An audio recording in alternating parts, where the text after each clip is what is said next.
There's something about such a small community in a really quite remote part of the South Atlantic that has a certain sense of cohesion. Geographically, the place is, I think, stunningly beautiful. I like remote settings, and I like being able to travel around the Falkland Islands and almost always see nobody else.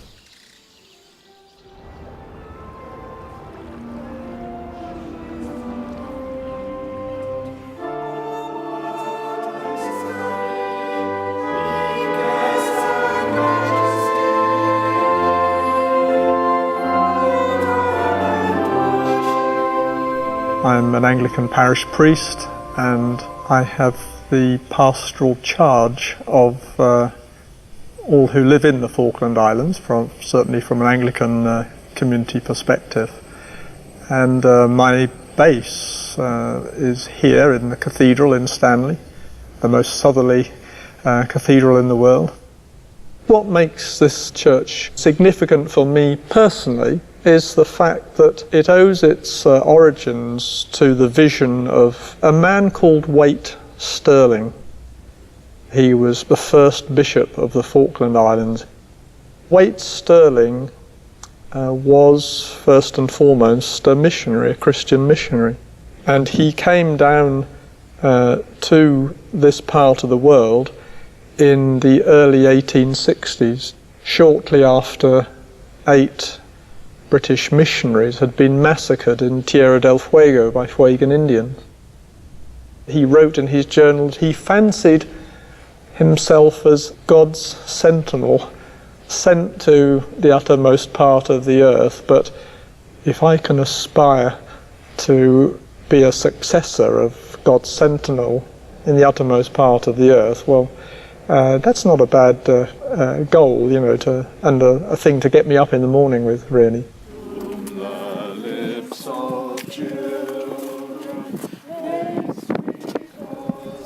I should say then that I also became a member of the same missionary society, getting on for 100 years later, of course, and lived amongst indigenous Indian people myself in Argentina at the other end.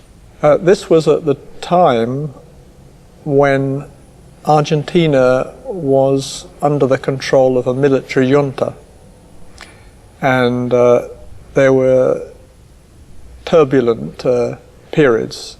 One morning early in April that we woke up and heard nothing but military music playing over our shortwave radio.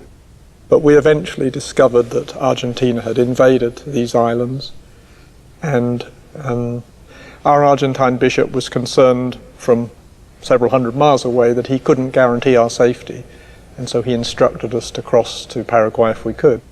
But certainly to be here in the Falkland Islands, in this part of the world, now is quite a privilege, and I have that sense that I came back with something to offer, a background, a history. There's sort of various strands pulled together, and I dare to believe that I can bring a little pastoral wisdom, you know, drawn from all sorts of different circumstances to share, to make available to the people in the Falkland Islands while I'm here.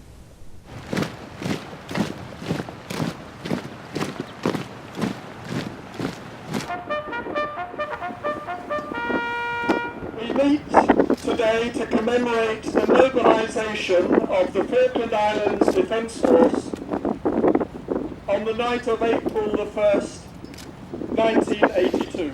To be among people is certainly a great privilege. It's enormously humbling as well to be in the presence of people who have suffered. Very humbling to think that something that you might say or do, or simply by being there, is a comfort to others. We honour the courage and determination of the men who went out to defend the Falkland Islands from invasion, and we remember the sacrifice made by the families who waited in apprehension and uncertainty for their return. In thanksgiving and with remembrance, let us pray.